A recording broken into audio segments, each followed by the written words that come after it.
Olá, tudo bom?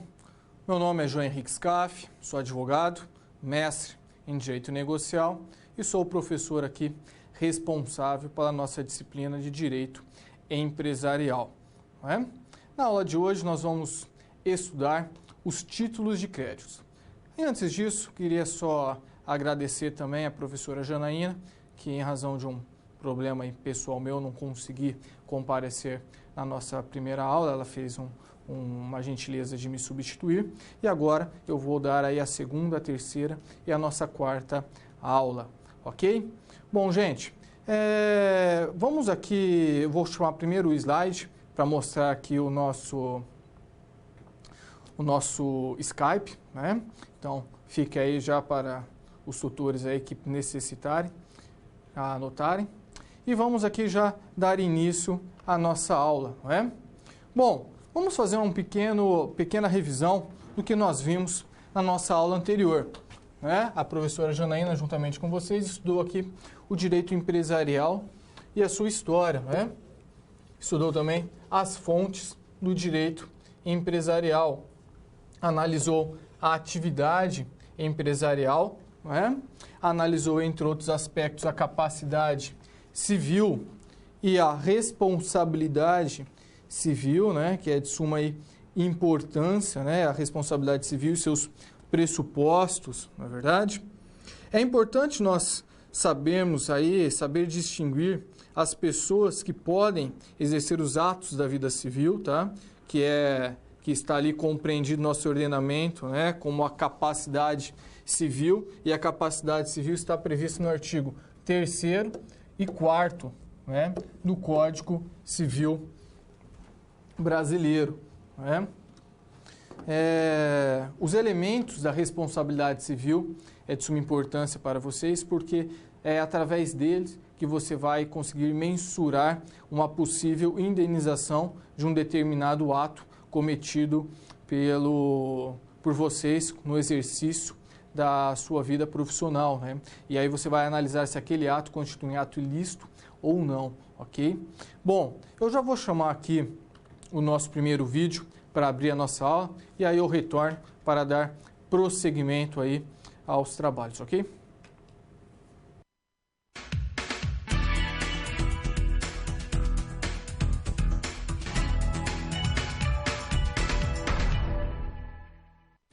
Olá, estamos começando a segunda unidade de Direito Empresarial. Hoje vamos falar sobre isso aqui, títulos de crédito, e sobre o direito que regula o seu uso, o direito bancário. O cheque é o mais conhecido dos títulos de crédito, mas também temos outros. Mas, antes de mais nada, você sabe por que eles foram criados?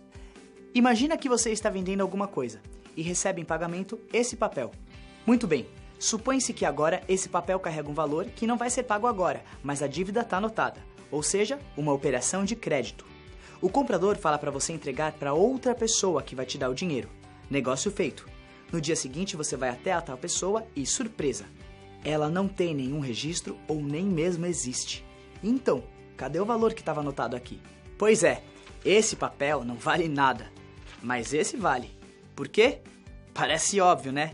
Mas você saberia dizer quais são as diferenças entre eles? É aí que começamos a detalhar o que é, de fato, um título de crédito e por que ele funciona.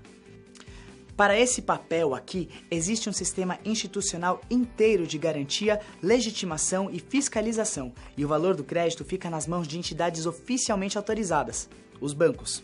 Estamos falando, na verdade, de um grande acordo social, amparado pelo direito bancário e por um conjunto de mercados, instituições e instrumentos financeiros que garantem a regulação e a efetivação das operações financeiras, o Sistema Financeiro Nacional.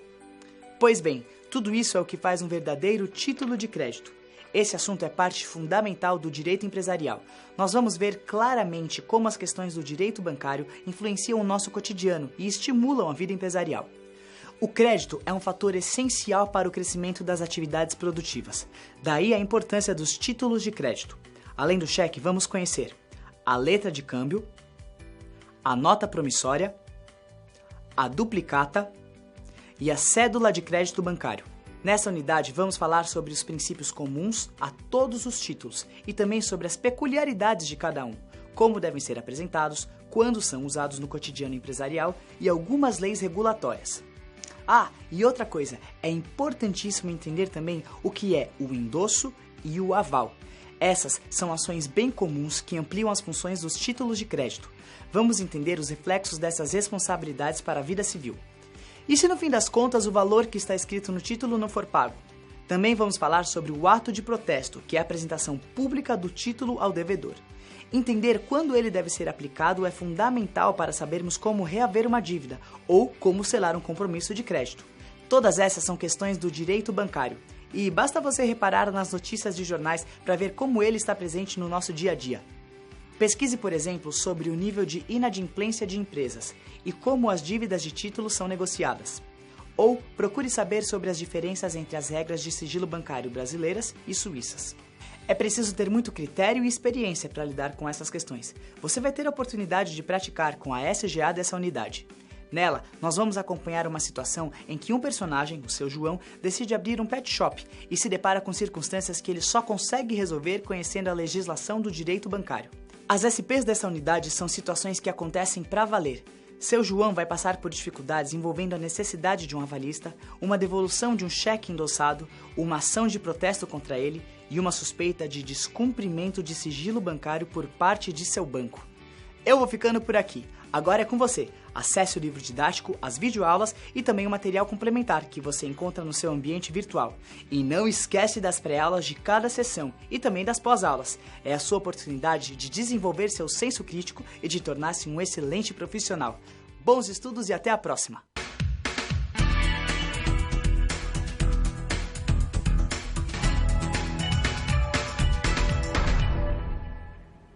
Bom, retornando então, vamos ao quadro, analisar aí quais são os conhecimentos prévios que o aluno deveria ter, né, através dos seus estudos em sua casa. Bom, nós já esperamos que o aluno ele compreenda, né, o conceito e as exigências da capacidade civil. Temos estudado na aula passada, previsto no Código Civil, os seus artigos 3º e 4º, como dito por mim no início aqui da nossa atividade, né? O artigo 3º e 4º, ele traz as questões relacionadas às pessoas que são relativamente e absolutamente incapazes de exercer os atos da vida civil, tá? Isso é importante vocês tomarem um cuidado, porque recentemente foi alterada a legislação. Eu não vou saber ao certo, mas faz 1 ou 2 anos que alterou. Contudo, alguns livros ainda eles estão desatualizados. Então, abram o Código Civil e leem o artigo 3º, leiam o artigo 4º, para vocês tomarem conhecimento, tá? Apesar que no nosso livro essa informação está correta, tá? Se não me salvo engano. Voltando ao quadro, nós também temos que saber distinguir as pessoas que podem exercer os atos da vida civil, né?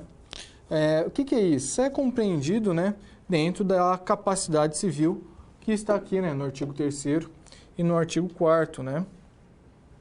Deve também conhecer a responsabilidade civil e os seus pressupostos, né? Bom, vamos agora analisar e vamos pensar na nossa situação geradora de aprendizagem. Qual que é o caso que nos é colocado? Bom, eu tenho aqui o João, o qual, ao sair de uma empresa que trabalhou por 10 anos, decidiu ser dono de seu próprio negócio, materializando este sonho no pet shop Dog e Cat. Contudo, é necessário ao seu João compreender os aspectos legais quanto aos títulos de crédito, bem como as questões bancárias, pois são pontos que afetam de forma direta a saúde financeira do seu negócio. Quando nós falamos aqui, tá, gente, de títulos de crédito, nós podemos conceituar título de crédito, tá, como um documento necessário para o exercício literal e autônomo do que está nele contido. Tá? Aonde que eu vou descobrir esse conceito dentro do Código Civil? Eu vou descobrir aqui, ó, no artigo 887, tá? A 903 do Código Civil. Tá? Então, aqui eu vou ler e ali vai ter as exigências, os conceitos do Código Civil. Tá? E quais são os requisitos que o título de crédito deve conter para ele ser legal, para ele ter validade. Primeiro, a data de emissão, né? Segundo, a indicação precisa do que ele confere. E em terceiro, a assinatura, ok? Então, por exemplo, caso eu emita um cheque, que é um título de crédito, e esse cheque não contenha a assinatura do emitente, obviamente que eu não poderei entrar com uma execução contra aquele que emitiu aquele cheque. Por quê? Porque aquele título executivo ele não tem validade jurídica, ok? Então, a partir do momento que eu propor a execução de título extrajudicial, o executado, no momento, ele vai impugnar esse título, né? E vai ser reconhecida certamente a nulidade, tá? Por ausência dos seus requisitos. Agora, isso não impede, vejam bem, não confunda, que ele entra com uma ação de cobrança. E aí esse cheque que não está assinado, ele vai ter validade de prova, tá? Mas não, ele perde a sua eficácia, a executoriedade dele. Tá? Ele não é mais um título executivo, mas obviamente que ele é um documento e é uma prova, e aí você entra com a ação de cobrança, que é uma ação ordinária, que vai ser realizada a instrução processual, vai dar a oportunidade para a outra parte se defender, e aí sim vai sair a sentença, para a partir daí aquela sentença ter uma validade,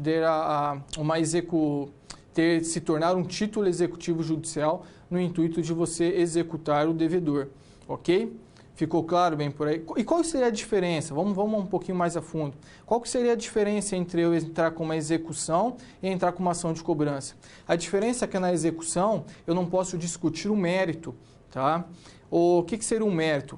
Olha, eu dei um cheque para o Zé, que é o pintor, tá? Mas eu sustei esse cheque. Por que você sustou? Porque ele não ele não realizou a pintura da minha casa, tá? Se ele é um título executivo, eu não posso alegar isso para não pagar esse cheque. Tá? Nós já vamos ver situações adiante do que isso pode ocasionar.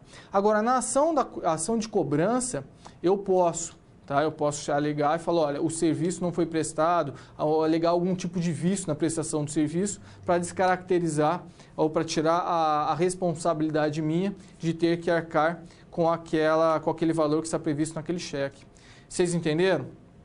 Na prática, isso traz uma grande diferença, tá? Por isso que quando você vai assinar um cheque, você tem que pensar bem, porque eu posso até discutir a prestação de um serviço contra aquele que prestou. Só se aquela pessoa que prestou o serviço ou que deveria ter prestado o serviço repassou esse cheque para um terceiro, tá? E esse terceiro recebeu aquele cheque de boa-fé, eu que emiti o cheque vou ter que pagar esse cheque para aquele terceiro. Tá? Por quê? Porque ele é um título executivo extrajudicial. E não só o cheque, tá? Essa linha de entendimento se aplica para todos os títulos executivos que são estudados na nossa ementa, no nosso livro. Ok? Muito bem, então. Vamos aqui passar para a nossa próxima situação problema, então.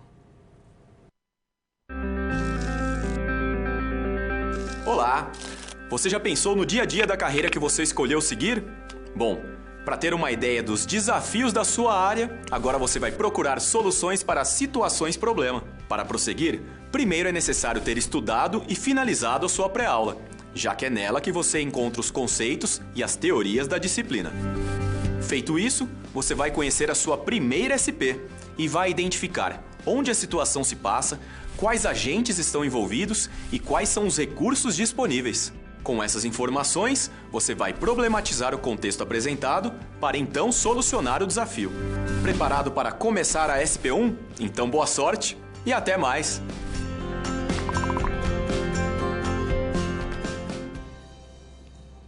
Bom, gente, então retornando aqui, vamos ao quadro para ler a nossa situação problema. Na situação problema presente no nosso livro didático, né, vimos que a dona Grazi e seu João necessitam compreender a aplicação e os reflexos e as exigências quanto à fiança.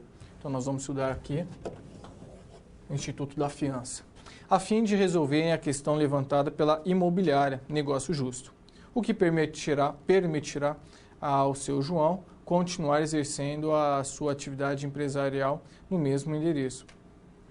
Bom, gente, nesse meio aqui, nesse nosso livro, o que ele fala? Ele fala que o seu João, né, não tinha assinado, ele realizou um contrato de aluguel com o proprietário do imóvel onde que ia ficar o seu pet shop, e aí ele realiza o contrato de aluguel, mas ele não apresenta um fiador, né?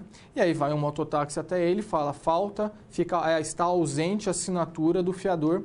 A partir dali, então, o seu João tem que pegar esse contrato e assinar, né?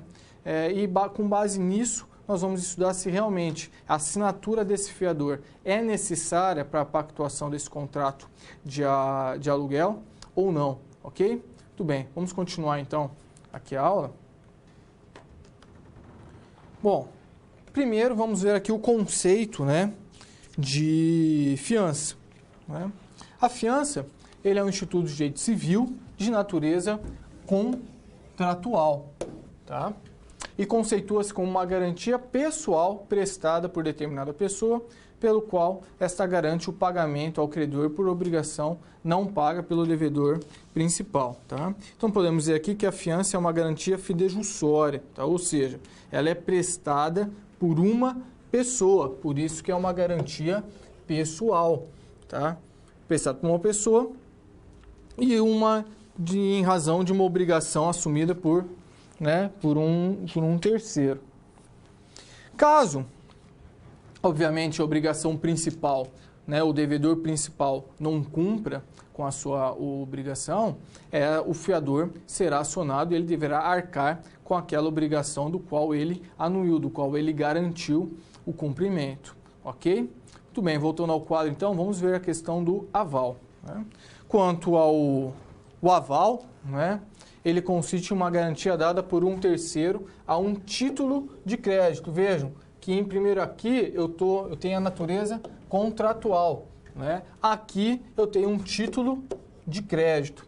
Então é uma garantia dada por um terceiro a um título de crédito, previsto nos artigos 897, 898 do Código Civil. E ao se tornar avalista, a pessoa traz para si a obrigação pelo que avaliou, né? Devendo assim satisfazê-la junto ao devedor, é o que chamamos de solidariedade. É importante vocês não confundirem, tá? Fiança e aval, tá? Apesar de ambas serem uma garantia fidejussória, o aval ele é específico para títulos de crédito, como nota promissória, cheque, letra de câmbio. E aqui eu fiz uma tabelinha para distinguir uma da outra, tá? O aval ele garante, então, títulos de crédito e a fiança garante contratos, tá? Um aval basta a assinatura do avalista. Na fiança precisa de uma cláusula específica do contrato prevendo a fiança.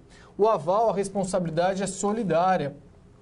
Já na fiança, a responsabilidade é subsidiária, tá? Salvo se houver previsão expressa em sentido contrário, né? No sentido da solidariedade. O aval precisa de vênia conjugal, salvo se os cônjuges forem casados no regime de separação total de bens. Já na fiança, precisa de vênia conjugal também, né? Salvo, a mesma coisa, salvo se forem casados no regime de separação total de bens. Qual que é a diferença, professor, entre responsabilidade solidária e subsidiária? Na responsabilidade solidária, eu posso acionar ambos os devedores e apenhorar os bens dos dois, tá? Quem eu achar propriedade, bens, dinheiro, primeiro eu já posso pegar para mim como credor. Na subsidiária, primeiro eu tenho que acionar o devedor principal para depois atacar os bens do fiador, tá? Do devedor subsidiário. Então, primeiro eu ataco um para depois atacar o outro. Claro? Muito bem. Continuando então no quadro, vamos ver aqui quais são as regras gerais da fiança, né? Bom, o contrato de fiança aí, né? Ele nada mais é do que uma pessoa, né, garante satisfazer ao credor a obrigação assumida por um devedor, caso ele não a cumpra. Aí vem o primeiro questionamento. Pode-se pactuar fiança de forma verbal? Né? A resposta é negativa, tá, gente? A fiança, ela dar-se-á por escrito, tá? Por isso, é inadmissível uma interpretação expansiva neste caso. É por isso que naquele exemplo que nós lemos, né, o seu João, ele recebe lá um motoboy que coloca um papel, uma etiqueta, né, falta a assinatura do fiador. Né? Então, por quê? Porque sem aquela assinatura, eu não posso amanhã, depois de entrar em juízo, falar, não, Pedro não assinou o contrato, mas ele realizou um contrato verbal, um pacto verbal comigo, que ele seria fiador. Isso aí não terá validade jurídica, ok? Voltando ao quadro, nós temos aqui que é necessário o consentimento do devedor. Né? Bom, pode-se estipular, tá, que a fiança, ainda sem o consentimento do devedor ou contra a sua vontade. Então, eu não preciso que o devedor aceite aquele fiador que vai se fazer presente no contrato, tá? Então, outra questão é que as dívidas futuras, tá, podem ser objeto de fiança, mas o fiador, neste caso, né, não será demandado, senão depois que se fizer certa e líquida a obrigação do devedor principal. E aí nós entramos na questão do alcance. Qual que seria o alcance dessa fiança, né? Aí nós podemos dizer que, não sendo limitada no contrato, tá, a fiança, ela sempre irá compreender todos os acessórios da dívida juntamente com o principal. O que é isso? Se eu tenho uma dívida de 10 mil reais, tá, de valor aluguel atrasado, tá, 10 mil reais, que é o valor do aluguel atrasado. O fiador não vai responder apenas por esse valor de 10 mil reais, ele vai responder pelos honorários da outra advocatícios, né, do advogado da outra parte, ele vai responder pelas custas processuais, despesas processuais, ou seja, todas as custas acessórias que caminham junto com a dívida principal, ok? Muito bem, voltando então no quadro, né? Ali está dito que a fiança pode ser de valor inferior ao da obrigação principal e contraída em condições menos onerosas. Né? E quando exceder o valor da dívida ou for mais onerosa que ela, não valerá senão até o limite da obrigação afiançada. Não é? E a aceitação pelo credor, né? O credor, gente, ele não é obrigado a aceitar o fiador. Então, vejo aqui que a recíproca do entendimento que acontece com o devedor não é verdadeira nesse caso, né?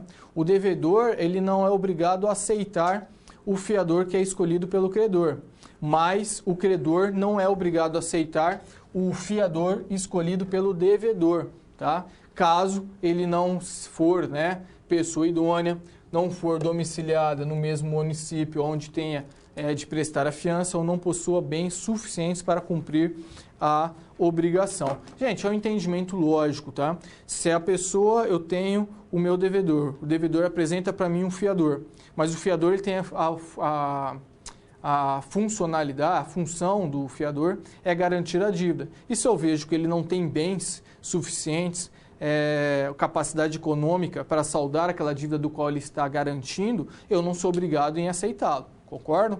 Muito bem. Continuando no quadro, então. Aí nós entramos aqui na questão do fiador insolvente ou incapaz, tá? Bom, gente, o fiador, ele que for demandado, né, para pagamento da dívida, então eu entro com a ação contra o devedor e contra o fiador. O fiador, ele tem o direito de exigir até a contestação da lide que primeiro sejam executados os bens do devedor, porque a responsabilidade dele é subsidiária, lembra? Muito bem. Isso aí, o que ele vai estar fazendo? Ele vai estar alegando o denominado benefício de ordem, tá? Benefício de ordem. O fiador, na realidade, né, que é alegar o benefício de ordem, ele tem que aí nomear os bens do devedor também, ele tem que mostrar também para o juiz que o devedor principal tem bens para pagar aquela dívida, ou seja, os bens deles não pode ser atacado. E veja como isso é importante. O fiador fazendo isso, né, uma vez que ele demonstra que o devedor principal tem condições de pagar aquela dívida e uma vez que o credor ataca os bens do devedor e aquela dívida ela é saldada, o fiador ele sai daquele processo, daquela lide, eximido, sem ter sofrido consequência. O devedor principal, amanhã depois, não pode acionar o fiador para que ele pague a dívida do qual ele tinha com o credor, tá? Caso ele não faça, o que vai acontecer? O devedor principal poderá pegar os bens dele, do fiador, e o credor, então, vai ter a sua dívida saldada, e aí apenas caberá para o fiador entrar com uma ação de regresso contra o devedor principal para tentar recuperar aquilo que ele perdeu, tá? Em razão da dívida do devedor principal. Entenderam? Tudo bem, continuando então no quadro. Agora tem uma exceção, tá? O Código Civil fala que não se aproveita esse benefício ao fiador se ele renunciou expressamente no contrato, se ele se obrigou como principal pagador ou devedor solidário, e se o devedor for insolvente ou falido, tá?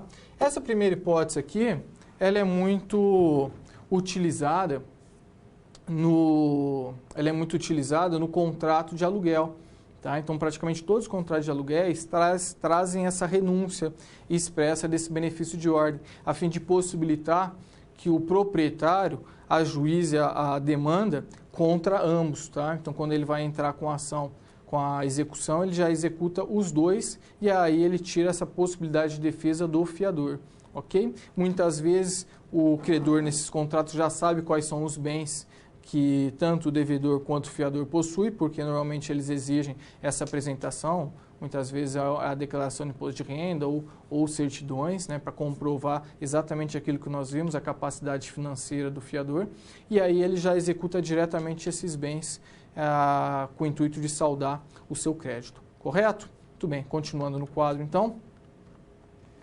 A anuência do fiador, né, e a questão do aditamento do contrato, que nós vamos entrar em uma discussão interessante. Vejam, aditamento do contrato é a modificação. Você tem um contrato, aí você faz uma modificação nesse contrato e a isso se dá o nome de aditamento, tá?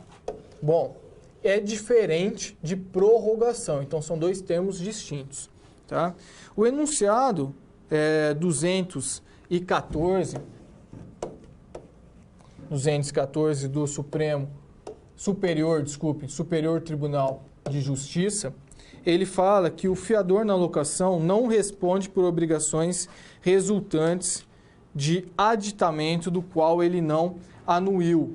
Então, existia um contrato, foi modificada as cláusulas, impôs uma obrigação a mais ao devedor através de aditamento contratual. Esse fiador que foi fiador do primeiro aqui, da primeira pactuação do primeiro contrato, ele não vai estar vinculado com essas obrigações decorrentes desse aditamento contratual que foi feito posteriormente. Correto? Muito bem. Voltando ao quadro ali, aí tem a questão da prorrogação por prazo indeterminado. A maioria dos contratos de aluguéis prorrogam-se por prazo indeterminado. Se assina uma vez, caso você continue naquela residência, depois daquele prazo, esse contrato vai se renovar automaticamente. Neste caso, tá, a fiança ela vai se estender até a efetiva devolução deste imóvel, tá? Ou ainda, né, através de, ainda que esse contrato seja prorrogado por prazo indeterminado, tá? É interessante, tá, que para que o fiador ele não continue vinculado a este contrato, deve-se existir ali uma cláusula específica nesse sentido no contrato de aluguel, correto? Muito bem. Continuando ali, vamos entrar agora na questão da notificação resilitória, né? O que seria isso? A fiança, né? Quando a fiança ela é pactuada sem prazo determinado, tá? Isso gera a possibilidade de exoneração unilateral do fiador, né? Então, vejam, eu realizei uma fiança, tá? Eu sou garantia, só que eu não tenho prazo, eu não estou determinando que eu vou ser fiador pelo prazo de 6 meses. Né? Quando isso não ocorre, eu posso a qualquer tempo notificar o credor e se eximir dessa minha responsabilidade. Correto? Vamos voltar ao quadro. Bom, antes de entrar só na outorga, o chora, continuando nessa questão que eu estou dizendo, lembre só a questão, essa notificação resolutória, essa exoneração do fiador, ela não é imediata, tá, gente? Ele fica obrigado e por todos os efeitos da fiança durante 120 dias após o momento em que ele notificou o credor, tá? E o locador, ele vai ser, após haver essa notificação, o locador ele vai ter que apresentar um novo fiador para o locatário, tá? No prazo de 30 dias, sob pena do contrato de aluguel ser extinto pelo locatário, ok? Desculpe, pelo locador, tá? Bom, voltando ali no quadro, aí nós temos a questão da outorga uxória, né? O que seria isso?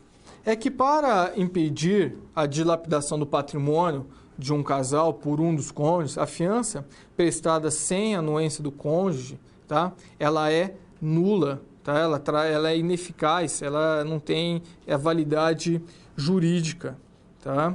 Então, vocês têm que ter em mente o seguinte: quando eu sou casado e eu vou assinar um contrato na garantia de fiador, eu preciso lá no próprio contrato, no corpo do contrato, ter a anuência da minha esposa. Caso não tenha essa anuência, depois quando for querer executar e pegar os bens desse fiador, eu não vou conseguir, tá? Por ausência da outorga. Correto? Voltando ao quadro, e nós temos a questão do bem de família, né? A partir do momento que eu me tornei um fiador, tá? Eu não posso alegar bem de família. Mesmo que eu tenha apenas um único imóvel, o credor ele poderá penhorar esse meu imóvel, eu não poderei alegar bem de família. É uma exceção, tá? A fiança, o bem de família não se aplica à fiança. Correto? Muito bem, vamos resolver a nossa situação problema da noite, então? Bom, primeira coisa, o seu João vai ter que procurar uma pessoa capaz para ser fiador, né? Essa pessoa também terá que ter capacidade financeira, né? O credor terá que consentir, não é verdade? O fiador terá que anuir, se ele for casado, a esposa dele também terá que anuir, e ele ficará vinculado até a extinção do contrato em regra. Ok? Deste modo, então, ele vai conseguir permanecer naquele imóvel e concretizar o contrato de aluguel dele. Vamos para a nossa próxima situação?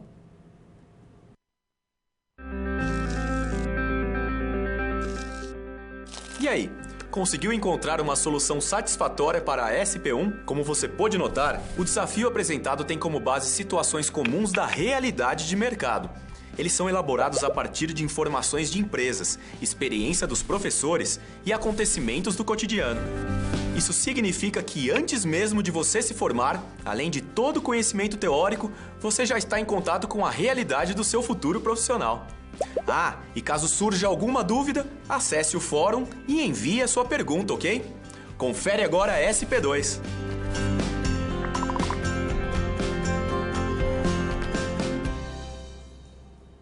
Bom, retornando então, vamos ao quadro ali analisar a situação que é posta. Quanto à situação problema, sabemos que seu João tem em mãos um título que foi protestado. E apesar de estar em nome de um terceiro, sua ex-funcionária, seu João foi avalista do título. Então, o título ele é de uma ex-funcionária, mas o seu João ele avalizou aquele título de crédito. De acordo com o artigo 897 e 898 do novo Código Civil, né, devendo assim solidariamente responder pela dívida. Bom, a partir do momento que ele avaliza essa dívida, tá, gente? Ele se torna devedor solidário, ou seja, a partir do momento que ele foi avalista, ele responde juntamente com sua ex-funcionária, né? Agora vamos pensar um pouquinho mais. Imagina que um contratempo aí tomou conta aí do cotidiano empresarial do seu João e um título protestado no valor de R$500, né? E no R$500 desse título aqui que a sua funcionária tinha emitido, como que o seu João ele vai poder apresentar a sua defesa? Será que ele tem algum meio de ele se eximir dessa responsabilidade ou não? A partir do momento que ele foi avalista desse título de R$500, ele tem que responder por essa dívida. É isso que nós vamos ver agora, ok? Vamos ao quadro ali. Bom, o que seria protesto inicialmente, né? O protesto ele é o ato formal, ou seja, oficial, solene, por meio do qual se faz certa e se prova a falta ou recusa total ou parcial do aceite ou do pagamento de um título cambial. Bom, o protesto será levado a efeito em 3 casos. Primeiro, quando estiver presente a falta ou a recusa do aceite. Segundo, a falta ou recusa do pagamento. Ou terceiro, a falta da devolução do título. E aqui o protesto ele gera 2 efeitos, tá? Primeiro, um efeito judicial e segundo, um efeito extrajudicial. Qual que seria o efeito judicial? O credor ele terá em suas mãos, né, uma prova formal revestida ali de fé pública, porque o protesto é feito por cartório, né, em que o devedor ele está inadimplente ou descumpriu qualquer tipo de obrigação que ele tenha se comprometido, né? E com base nisso, o juiz aí poderá definir medidas cabíveis, arresto, busca e apreensão, enfim. E ele terá ali mais chances também de comprovar a existência da dívida perante uma ação de cobrança, por exemplo. Okay? Agora, quais são os efeitos extrajudiciais? O efeito extrajudiciais ele interessa ao mercado como um todo, porque ele torna público que aquela pessoa ela não cumpre com suas obrigações. Então, por exemplo, um banco que ele vai conceder um empréstimo, ele tem interesse em analisar o histórico daquela pessoa com que está pactuando, fazendo aquele negócio jurídico, aquele contrato de empréstimo com ele. Não é? O comércio vai fazer uma venda em prestação, o comércio tem interesse em saber se aquela pessoa é uma boa pagadora. Então, o protesto ele gera esses efeitos extras judiciais que são de interesse da sociedade como um todo. E aquele credor, aquela pessoa que vai realizar a venda, ela pode optar diante da existência de protesto contra aquele suposto comprador, aquela suposta parte que ele vai fazer negócio, ele pode se recusar em realizar aquela venda, em realizar aquele negócio jurídico. Entenderam? Muito bem. Continuando então aqui no quadro. Aí nós entramos ali na questão do pagamento, né? O pagamento do título ocorre quando o devedor, sendo intimado, né, comparece em cartório ainda dentro do prazo em curso, né, que são um prazo de 3 dias, para liquidá-lo. Neste caso do pagamento, que eu estou dizendo é o seguinte: foi levado o título a protesto, tá? A pessoa ela vai ser intimada e aí ela pode realizar o pagamento do título que está protestado. E esse pagamento terá que ocorrer no prazo de 3 dias. Esse prazo é previsto aqui no artigo 12 da Lei 9.492.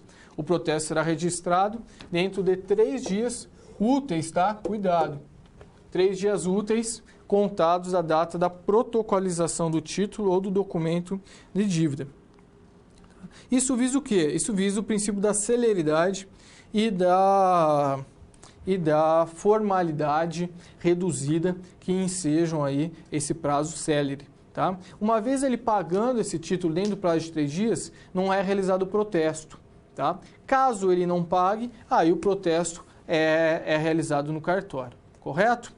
Muito bem. Continuando então, vamos aqui para um esqueminha para vocês entenderem como que funciona o ciclo do protesto. Tá?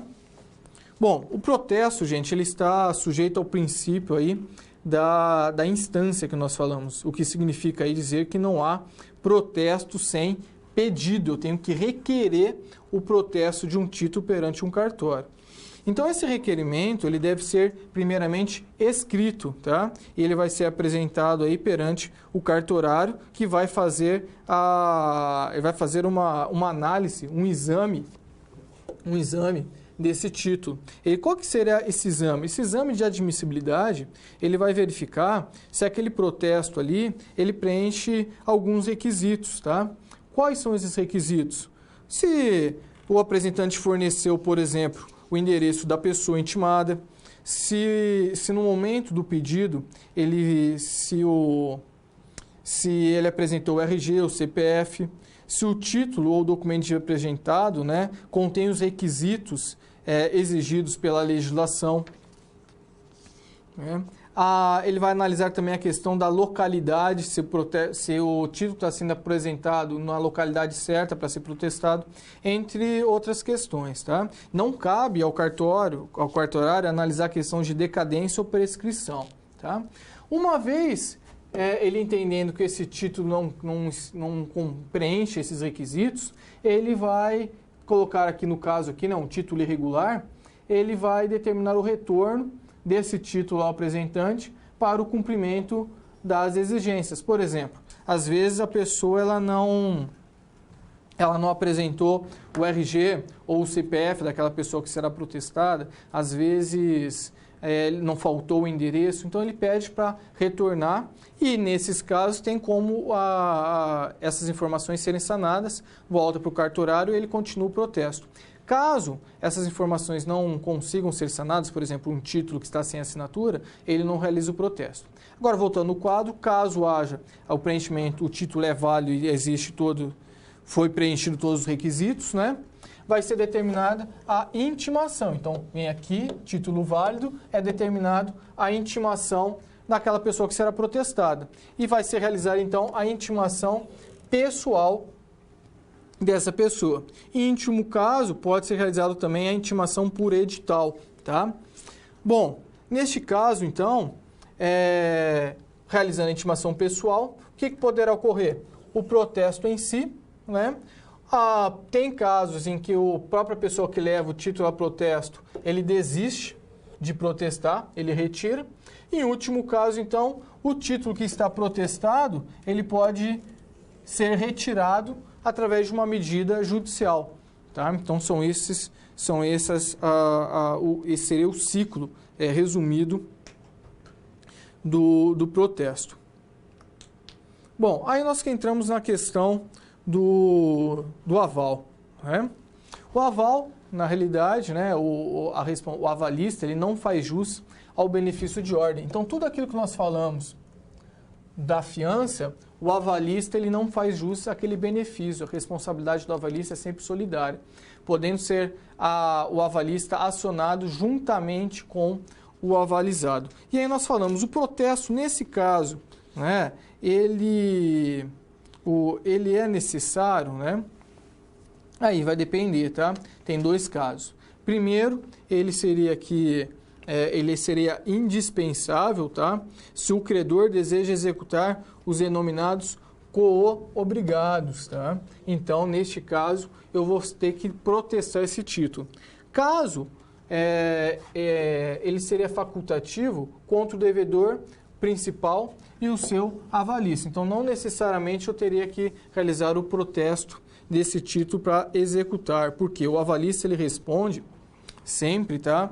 De forma equiparada ao devedor principal, tá? Somente se eu tiver a intenção de executar os co-obrigados, aí sim eu vou ter que levar esse título a protesto. Tranquilo até aqui? Muito bem. Continuando no quadro aqui, ó, vamos resolver então a nossa situação. Naquele caso, então, como que seu João vai poder apresentar a defesa para ele não ir, né, a protesto? Bom, o protesto será registrado dentro do prazo de 3 dias. Ele pode, dentro desse prazo de 3 dias, para contar de quando ele for intimado, né, ele pode pagar a dívida e ele não vai ter o seu nome protestado.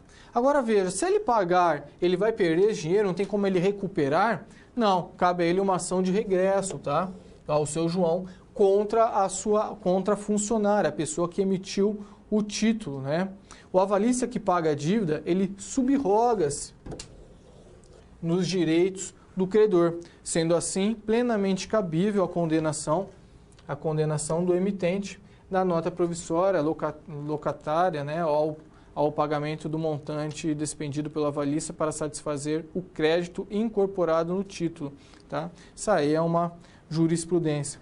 Ou seja, o único meio do seu João não continuar vinculado, não responder, não ter seus bens atingidos, é ele pagar. Agora, veja, a partir do momento que ele pagou, ele tem a faculdade em executar a devedora principal ou não, ok? Muito bem, então. Vamos chamar o nosso próximo vídeo para continuar a nossa aula.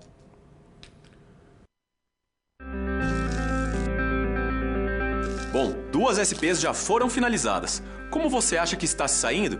Lembre-se de que para se dar bem é importante seguir as etapas, já que elas facilitam os seus estudos. Vamos revê-las?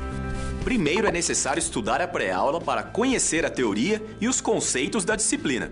Em seguida, leia a SP com atenção para conhecer e interpretar a situação exposta. Feito isso, você deve levantar hipóteses sobre a situação-problema, considerando os recursos disponíveis. E por fim, você deve aplicar os conceitos estudados com foco em resolver a problematização. Combinado? Então fique agora com a SP3. Até mais!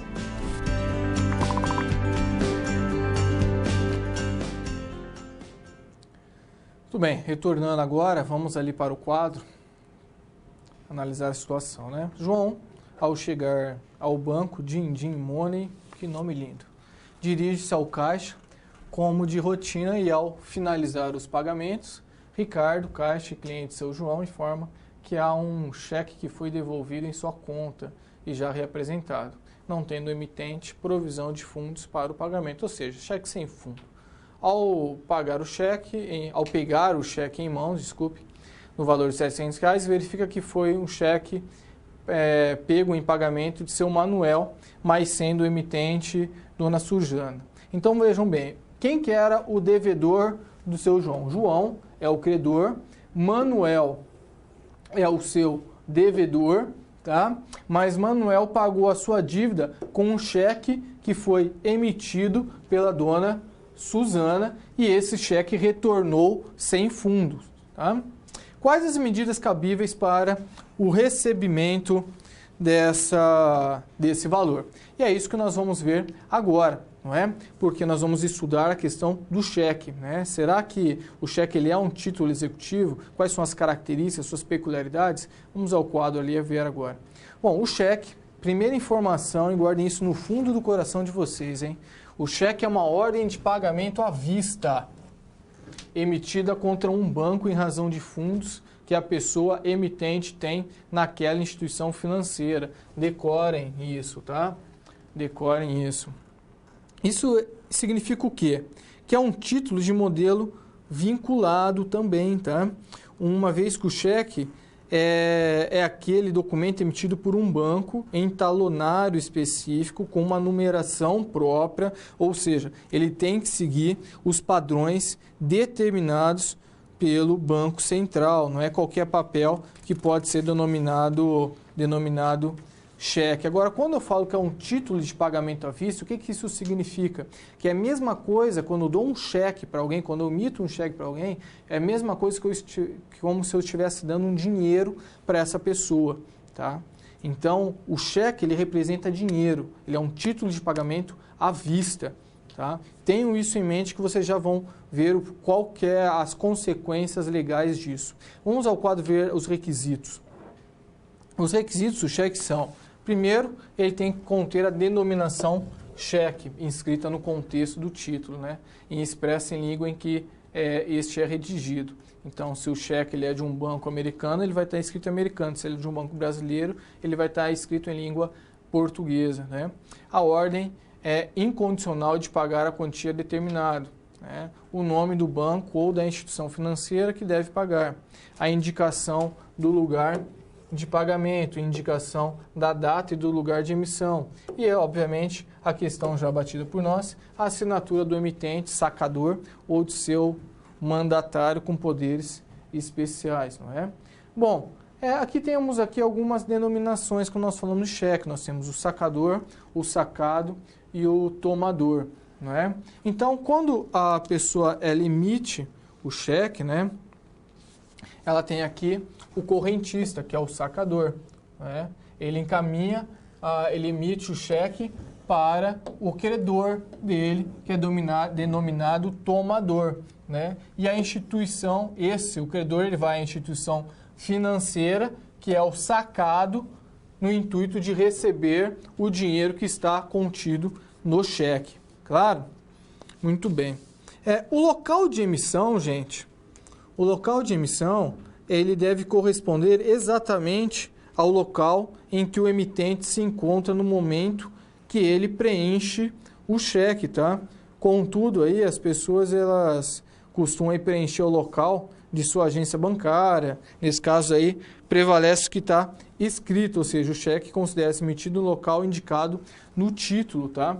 No local indicado no título.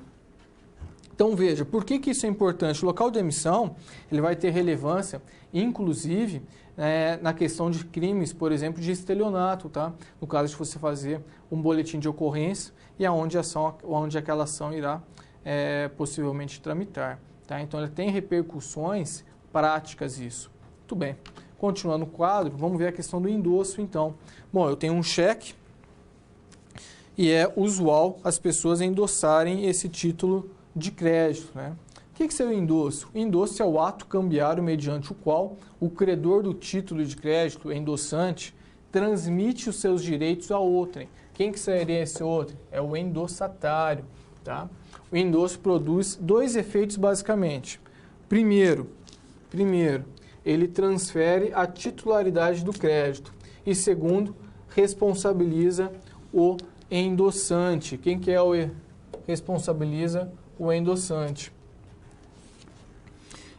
Vejam, gente, que o endossante ele pode inserir, tá? Primeiro uma coisa, vamos voltar um pouquinho, tá? O endossante ele não transfere, tenha em mente, que o endossante ele não transfere apenas o título, tá? Ele transfere também a garantia de pagamento desse título. Então ele se torna devedor solidário, tá? Para ele não responder, para ele não ter essa vinculação com aquele título, ele tem que colocar uma chamada cláusula de não vinculação, de não responsabilidade. Então ele vai escrever no título que ele está endossando, mas ele não está se comprometendo com o pagamento daquele título executivo. Entenderam? Muito bem, voltando no quadro. Essa cláusula também é chamada de cláusula sem garantia, tá? Que foi o termo que eu utilizei aqui no slide nosso, só para não ter confusão. A legislação, tá, gente, ela cambiária, ela veda o endosso parcial ou limitado, tá? Então, o que seria isso? O endosso limitado parcial olha, eu coloco uma cláusula sem garantia, mas falando, esse título vale 10 mil, só que eu só estou garantindo 5 mil. Isso não pode. Ou eu endosso a totalidade, ou eu não endosso nada, tá? E vamos ali no quadro, agora nós vamos trabalhar a questão do endosso deve ser feito no verso. O que é isso, essa afirmação? É a regra. A partir do momento que eu faço o endosso no verso, basta eu colocar a minha assinatura. Então, eu vou pegar aqui no verso do cheque e vou colocar aqui, ó, o endosso, né? Coloco aqui uma assinatura qualquer, uma assinatura aqui, eu coloco uma assinatura, pronto, basta. Está assinado, está endossado. Então, eu não preciso escrever no título aqui que se trata de um endosso. Eu apenas venho aqui e faço uma assinatura qualquer, já está, qualquer não, né? A minha assinatura e eu estou endossando o cheque. Agora, se eu fizer o endosso no anverso do título, ou seja, né, na frente, aqui na frente, né, aí sim, tá? Aí sim eu vou ter que fazer uma menção que trata-se ali de um endosso, tá? No verso não precisa, mas no anverso precisa fazer a menção que trata-se de um endosso, tá? Outra questão, existe limite, professor, de número de endossos que eu tenho que fazer no cheque? Não, tá? Existia uma limitação antigamente, uma lei que limitava isso por questões tributárias, só que essa lei, ela não mais tem validade, eu acho que foi revogada, tá? Por outro. Então, hoje você pode fazer inúmeros endossos em um cheque. Então, não é incomum você pegar um cheque que já teve 2 endossos. Bom? Muito bem, continuando no quadro. Aí nós entramos na questão do cheque pré-datado, ou também denominado pós-datado, né? Isso ocorre quando temos a emissão de um cheque a ser pago em uma data futura, né?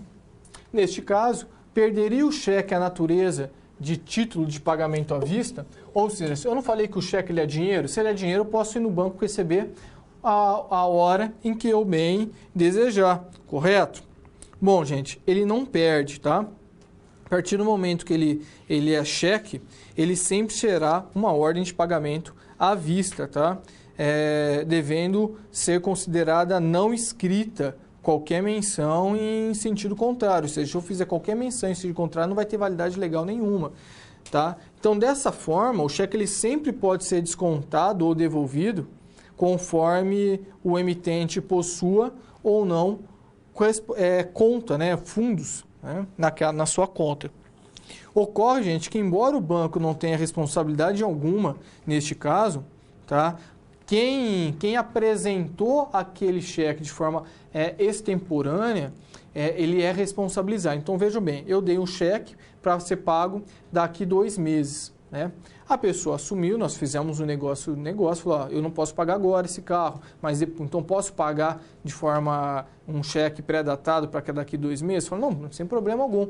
Ele pega o cheque, eu pego o carro, e aí ele sai. Passado uma semana, ele vai lá e deposita o cheque e pega o dinheiro que estava na minha conta, faz um rombo aquele dinheiro, então aquele ato dele causa um abalo, porque eu não poderia ter pego aquele valor porque eu tinha outros compromissos a saldar, não é? O banco, ele pode fornecer? Obviamente que pode, ele pode dar trocar o cheque ali para a pessoa, né? Fazer a transferência dos fundos. Contudo, gente, o banco, apesar de não ter responsabilidade em razão do cheque ser um título de pagamento à vista, a doutrina entendeu que isso fere o princípio da boa-fé e causa um dano àquela pessoa que emitiu aquele cheque. É o que traz ali a súmula 370 do STJ. Vamos ao quadro ali, ler ela. Caracteriza dano moral a apresentação antecipada do cheque pré-datado. E na mesma linha, a súmula 388 diz que a simples devolução indevida do cheque caracteriza o dano moral. O que significa? Eu apresentei o cheque, mas o cheque não tinha fundos. Logo, não teve dano para o emitente. O emitente ele não perdeu nenhum dinheiro. Como é que ele vai alegar que teve dano, apesar de ter apresentado de forma antecipada? Essa súmula põe fim a essa discussão, tá? Mesmo que não tenha a devolução, a simples devolução indevida de cheque caracteriza dano moral. Então, a partir do momento que ele apresentou e a devolução ela foi indevida, já basta para caracterizar esse dano moral, ok? E aí a pessoa que apresentou, ela vai ter que responder e ressarcir a pessoa que emitiu esse documento. Claro, gente, isso acontece demais, né? Vamos ao quadro ali. Bom, nesse caso, então, como é que o seu João vai ter que fazer? Ele vai pegar esse cheque, vai protestar de uma forma extrajudicial. Caso os devedores não paguem dentro daquele prazo de 3 dias, ele deverá procurar aqui um advogado, não é?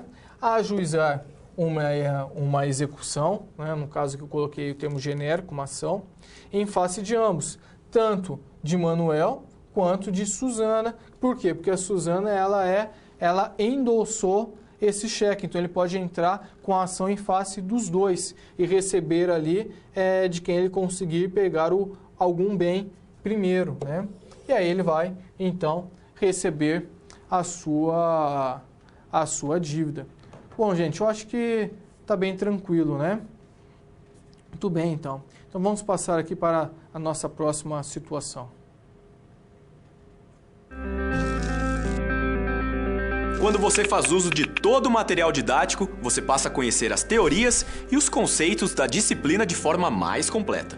Só assim as SPs, que servem de exercícios práticos que te preparam para o mercado de trabalho, terão efeito na sua carreira. Ou seja, seguindo as etapas, você está adquirindo experiência profissional antes mesmo de terminar o seu curso. E se durante a sua leitura algum ponto de interrogação surgir, não se preocupe. Envie sua dúvida no fórum, ok? Fique agora com a SP4. Boa sorte!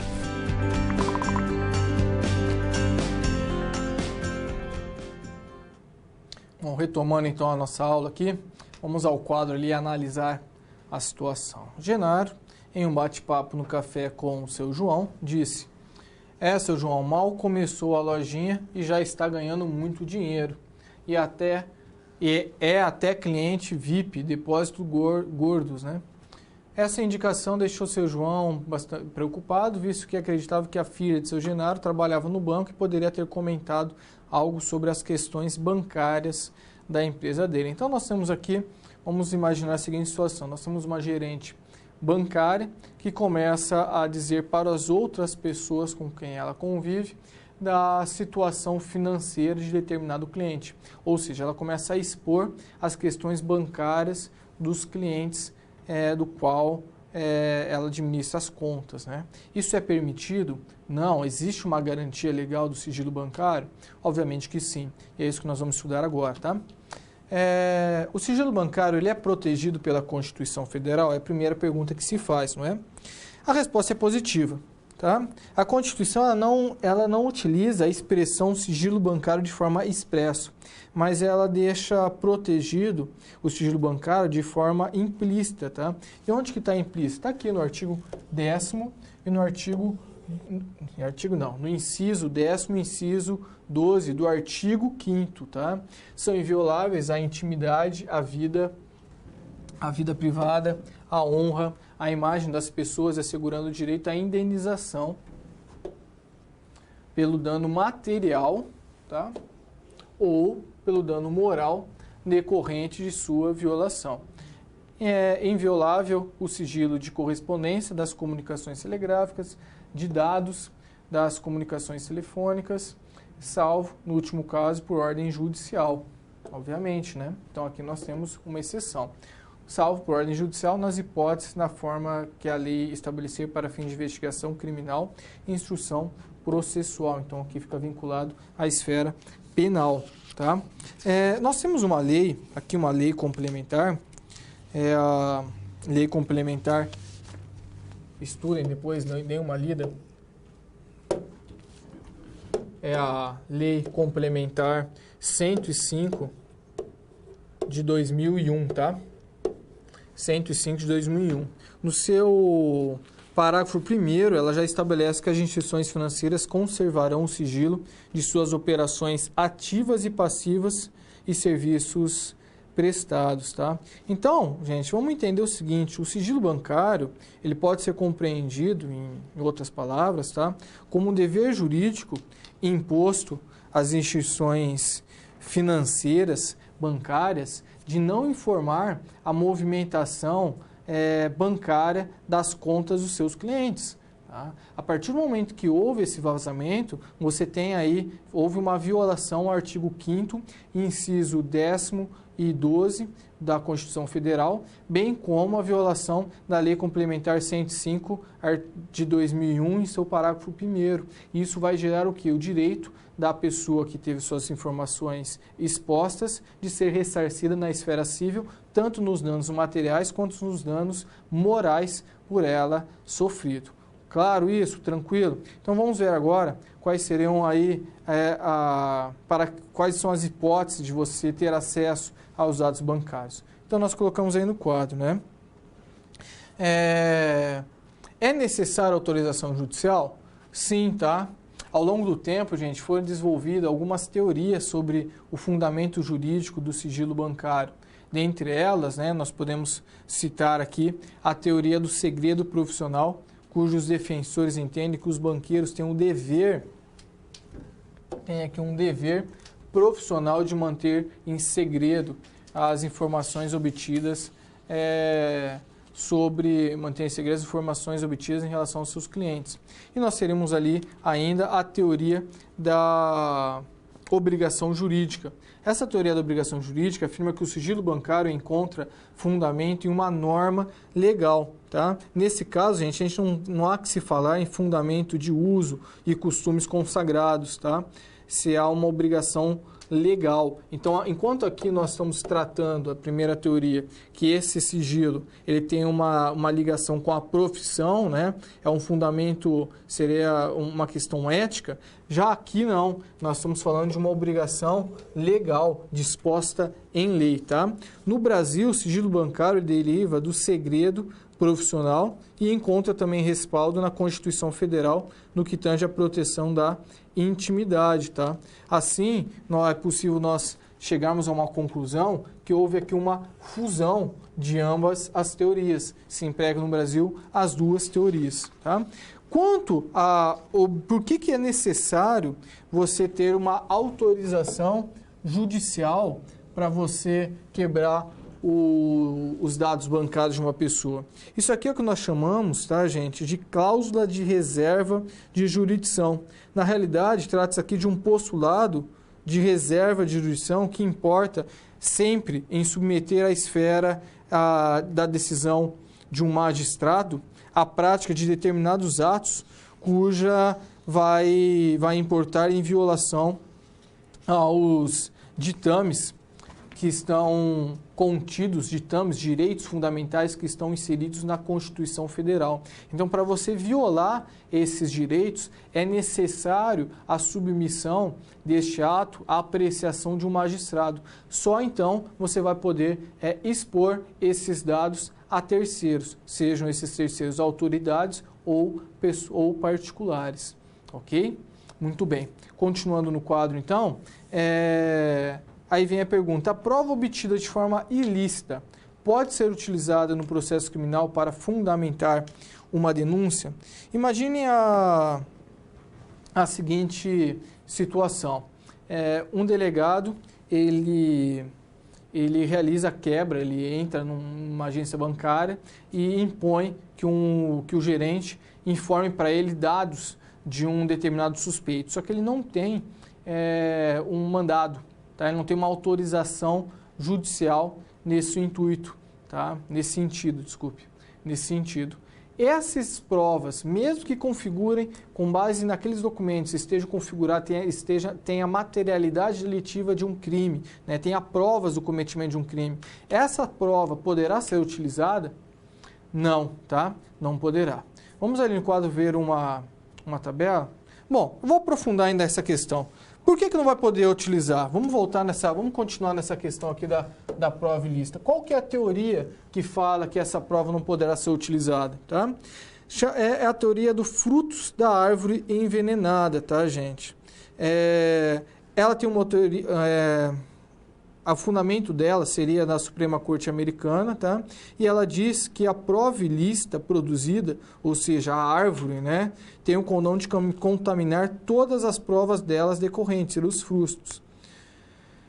Podemos dizer o seguinte, que os efeitos da ilicitude transcendem a prova viciada, ou seja, a prova ilegal, passando a contaminar todo o material decorrente, ou seja, todo o material que deriva de uma prova ilícita, ele se torna ilícito por derivação. Tá? Como que se dá? A partir do momento ele pegou os dados bancários, vamos imaginar aquele caso do delegado, foi lá e pegou os dados bancários de forma ilegal. Com base nesses dados bancários, ele descobre a existência de uma fazenda, ele vai naquela fazenda, entra naquela fazenda e consegue obter a prova que faltava. Essa prova que faltava, ela tem validade? Não. Por quê? Porque essa prova só foi obtida por derivação do conhecimento daquela prova ilícita. Então, essa prova ilícita aqui do banco gerou a possibilidade do delegado pegar essa prova que condenou o cliente. Então, ela é prova ilícita por derivação. É necessário o juiz, no momento de apreciar, de ver no processo o que é ilícito, o que não é, qual prova deriva da prova ilícita e qual prova, consequentemente, será nula, ele vai ter que analisar o liame de ligação, tá, entre uma prova e outra.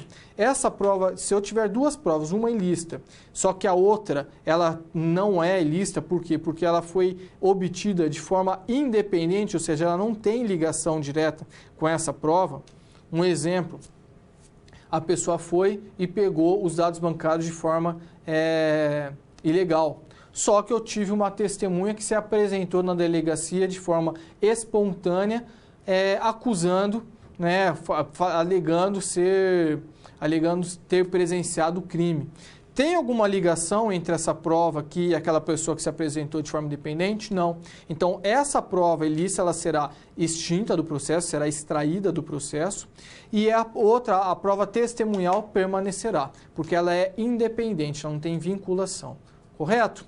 Muito bem. Continuando, então, o quadro, né? E aqui, então, nós temos aqui quem são aquelas pessoas que necessitam de autorização ou não. Bom, nós estudamos até esse presente momento que sempre é necessário a autorização judicial. Contudo, senhores, o STF, tá? Supremo Tribunal Federal, tá? Eu vou até passar aqui no recurso extraordinário, tá? Número 601, tá? De 314, que houve a repercussão geral, que foi determinada a repercussão geral. Ele diz que tem algumas autoridades que não necessitam dessa autorização judicial. É uma exceção, tá? É uma exceção. Quais serão elas? Aqui, ó, o fisco, tá? Estadual, distrital do Distrito Federal e o fisco dos municípios, tá? Eles não precisam de autorização, tá? A Receita Federal também não precisa. E a Comissão Parlamentar de Inquérito também não precisa de autorização judicial. Bom, qual que é o fundamento disso? Eles falam que o direito de sigilo bancário, ele não como todo direito, não é absoluto, né? Então, por razões de relevante interesse público ou exigências derivadas aí do princípio da conveniência das liberdades, isso legitimam, ainda que excepcionalmente, a adoção por parte desses órgãos, a Receita Federal, o Fisco e a CPI, tá? A liberdade dele conseguir ter acesso a esses dados bancários sem autorização judicial, tá? E aí a autoridade, obviamente, passa a ser a responsável por esses dados. Agora vejam, a polícia, o Ministério Público e o Tribunal de Contas da União, eles precisam de autorização. A regra permanece válida para eles, tá? Não existe exceção neste caso.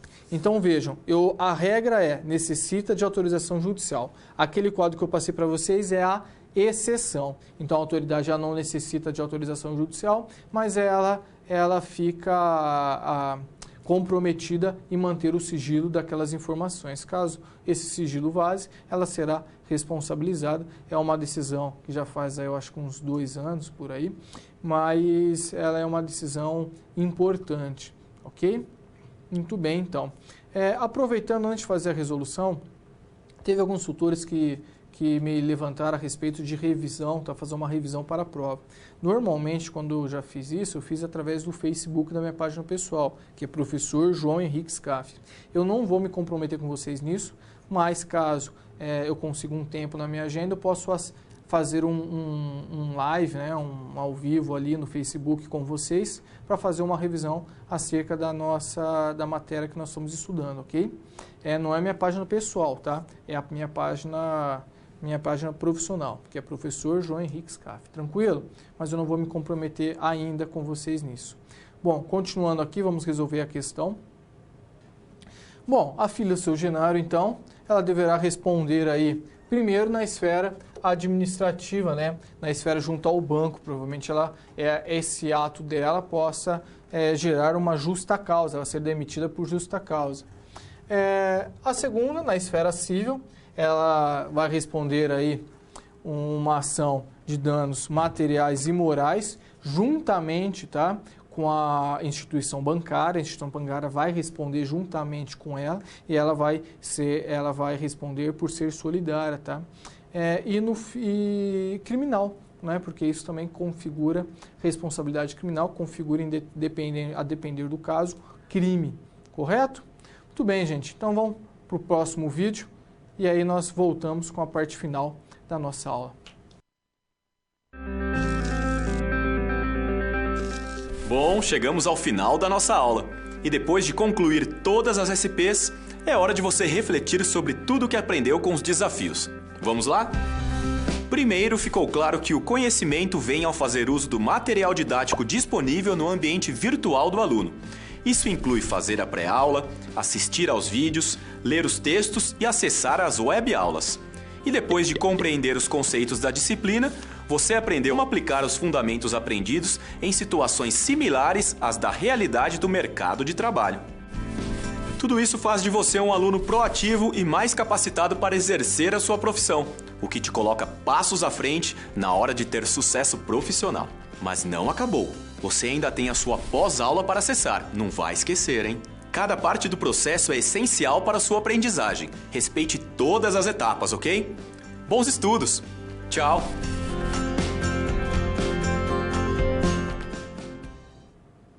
Bom, retornando então, vamos ali propor uma nova situação, vamos ao quadro. Eu tenho aqui José, ele compra um carro de Pedro, tá? Então José compra o carro de Pedro, sendo essa compra instrumentalizada por meio de uma emissão de uma nota promissória no valor de R$10.000. Pedro, por sua vez, tem uma dívida perante Antônio. Então, José comprou de Pedro e Pedro tem uma dívida com Antônio, no valor aproximado de R$10.000 também, e resolve dar como pagamento a nota promissória, endossando-a com a finalidade de transferir a sua titularidade. Então, José, tem uma dívida com Pedro. José fez uma compra, de um carro com Pedro. Pedro tem uma dívida com Antônio, ele pega essa nota promissória e endossa para Pedro, endossa a nota promissória para o Antônio. Diante do caso, o Antônio poderá cobrar José e de Pedro o valor constante da nota promissória. José poderá alegar eventual irregularidade na venda que Pedro realizou, visando não pagar a nota ofertada. Então, qual que seria essa irregularidade? Ele vendeu um carro que não estava funcionando, que estava com problema, estava quebrado. Ele poderá alegar isso, José, para não pagar a nota promissória que está sendo executada por Antônio. É isso que nós vamos ver agora. Vamos ao quadro ali, de forma rápida, passar isso aqui. Diante da definição, podemos conceituar e compreender os princípios que constituem os títulos de crédito. Quais são? Nós temos ali a cartularidade ou incorporação, literalidade, autonomia e abstração. Para nós, qual que é o interessante aqui? Qual que interessa? É o princípio da autonomia. Por esse princípio, entende-se que o título de crédito configura-se um documento constitutivo de um direito novo, autônomo, originário, e completamente desvinculado, grifem isso, da relação que lhe deu origem. Ou seja, essa relação do José comprou um carro com Pedro, essa relação aqui não tem vinculação com a relação de Pedro e Antônio, tá? Essa nota promissória ela não fica vinculada a isso. Assim, gente, as relações representadas em um determinado título de crédito, elas são independentes.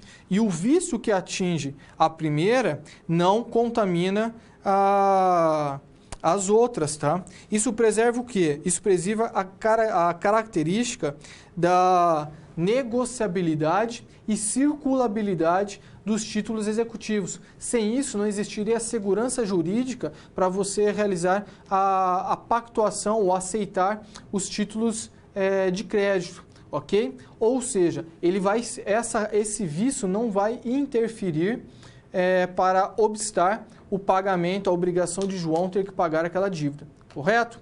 Continuando aí no quadro, outro princípio é da inoponibilidade das exceções pessoais. As pessoas acionadas em virtude de uma letra não podem opor ao portador exceções fundadas sobre as relações pessoais delas com o sacador ou com os portadores anteriores, que é o caso, a menos que o portador, ao adquirir a letra, tenha procedido conscientemente em detrimento do devedor. O que é isso? Isso significa o quê, gente? Que a boa-fé, ela se presume, tá? Então, cabe ao devedor, no caso José, cabe ao José, então, voltando aqui, vamos tentar ser repetitivo, mas vamos fazer. José comprou o carro de Pedro e Pedro transmitiu essa nota promissória para Antônio.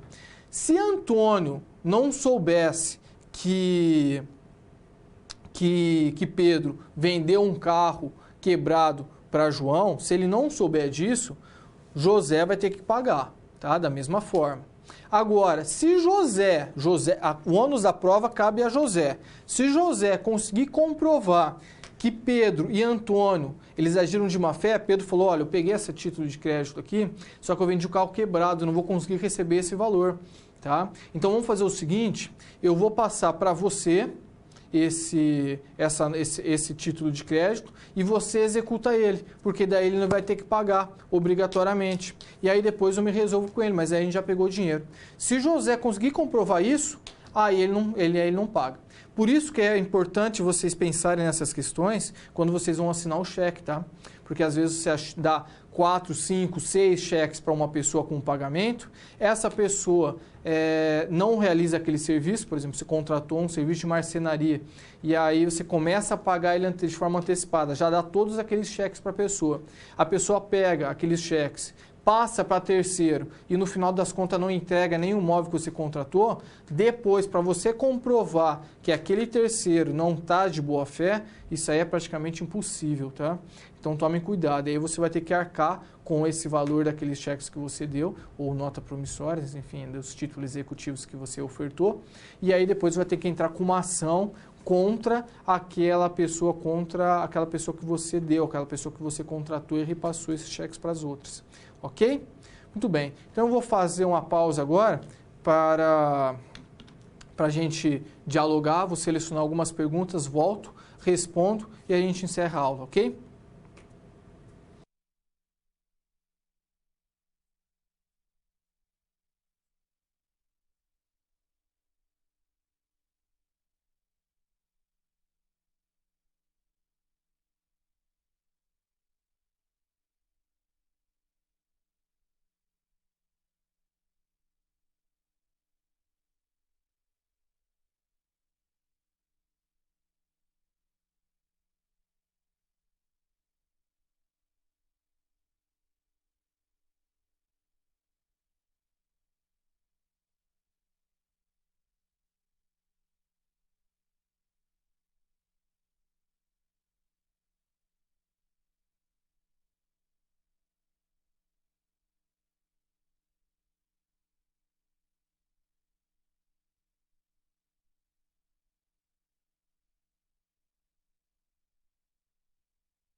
Bom, gente, retornando agora, né?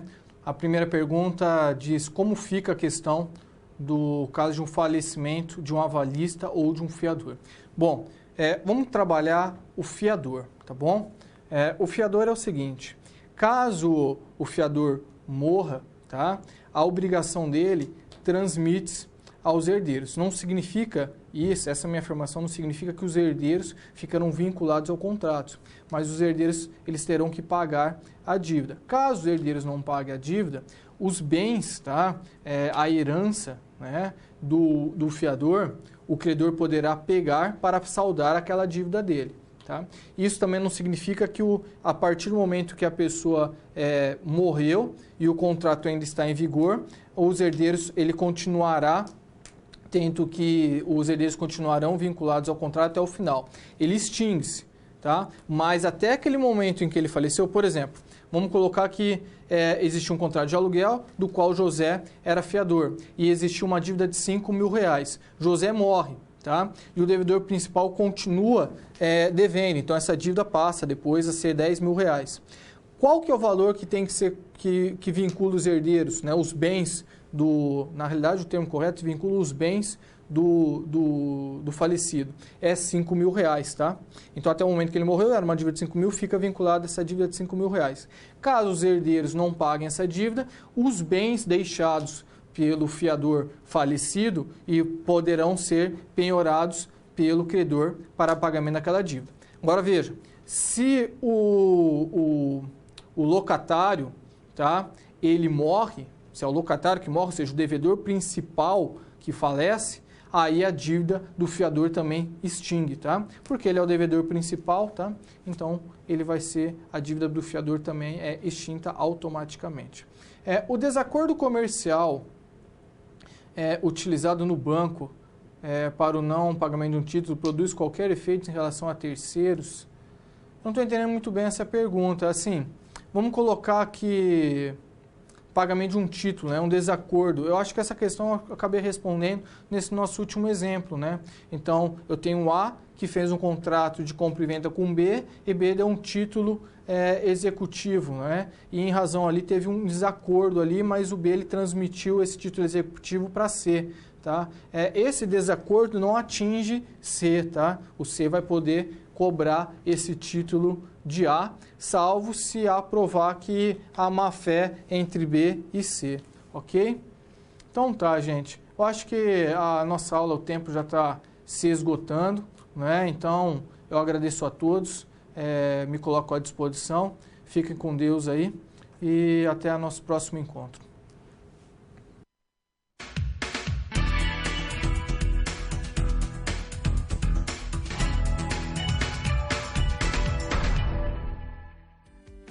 Olá, vamos chegando ao final da unidade 2 de Direito Empresarial.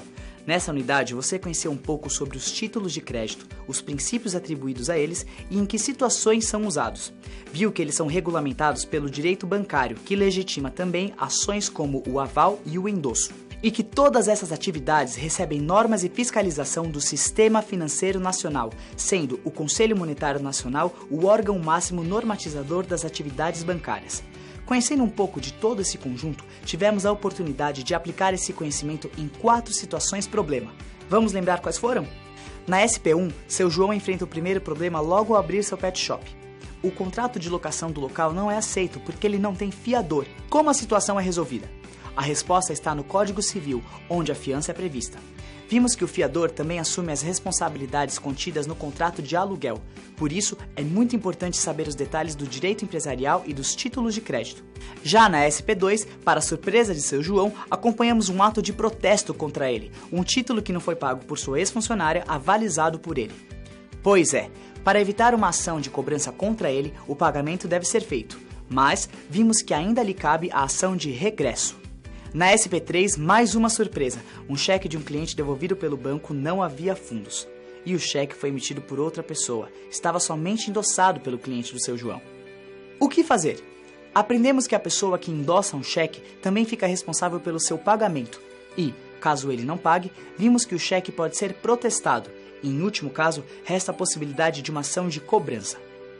Por fim, na SP4, nos deparamos com uma suspeita de quebra de sigilo bancário pelo banco onde seu João tem conta, uma situação bastante séria para o banco.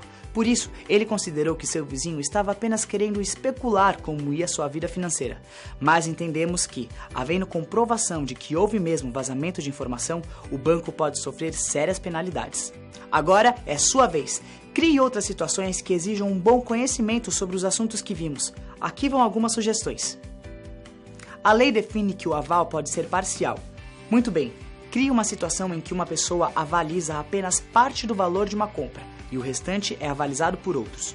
Segunda sugestão, imagine que o emitente de um cheque escreve nele "bom para" e coloca uma data 1 mês adiante. A loja que recebe tenta sacar imediatamente e o cheque é devolvido por falta de fundos. A loja entra com protesto. Essa ação de cobrança é cabível? Uma dica, o cheque é um título à vista. E uma terceira e última sugestão. Imagine que um empreendedor resolve abrir uma empresa para atuar no segmento de previdência privada. Ele pede ao seu contador e administradores que formalizem a nova empresa. Vai dar certo? Bem, você vai precisar rever a organização do Sistema Financeiro Nacional. Coloque essas sugestões em situações que podem ser reais e passe para os seus amigos resolverem. Esse é um ótimo preparo para a sua atuação profissional. A seguir, veja algumas dicas de pesquisas que mostram como o nosso assunto está aí no seu dia a dia. Pesquise na web, por exemplo, sobre o título Nota Promissória e veja as últimas alterações na regulamentação desse título. Veja como isso influi diretamente na atuação das empresas. Procure prestar atenção no poder de atuação do Banco Central e veja como suas decisões refletem no nosso cotidiano. E por fim, veja as últimas notícias sobre quebra de sigilo bancário de políticos e saiba quais os passos necessários para se quebrar um sigilo. Aproveite esses exemplos para buscar mais informações relacionadas ao tema dessa unidade. E não se esqueça, com o seu livro didático você pode aprofundar seus estudos. E os questionários das pré- e pós-aulas são a sua chance de testar o seu aprendizado. Essa unidade se encerra aqui. Bons estudos e continue colocando seus conhecimentos em prática.